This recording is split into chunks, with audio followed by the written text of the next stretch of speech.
Busy talaga ang Don Bell kapag walang trabaho. May kanya-kanya silang agenda. Dahil si Bel Mariano namataan sa isang mall na namili.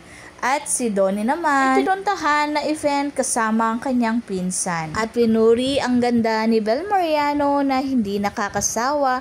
Tignan mo naman, wala man siyang makeup pero ang ganda niyang tignan. Hindi talaga siya mahilig mag-makeup tuwing walang trabaho. Lalo na minsan pagkasama niya si Donnie. Dahil panigurado mas gusto ni Donnie na simple lang si Bel. At muli nakita nila na gamit ang bag na kagaya sa kapatid ni Donnie, si Bel. Kaya lagi nga niyang pinagtatanggol si Bel at lalo na ang Don Bell dahil talaga malapit na sila kay Bel at pati nga ang kanilang pinsan ay gustong gusto si Bel Mariano. Dahil sa post ni Bel ay nag-comment pa nga ang kanilang pinsan. Sabi pa nga niya, GCOD, see you in game. Diyan pa lang makikita mo na gustong gusto nila si Bel para sa kanilang pinsan.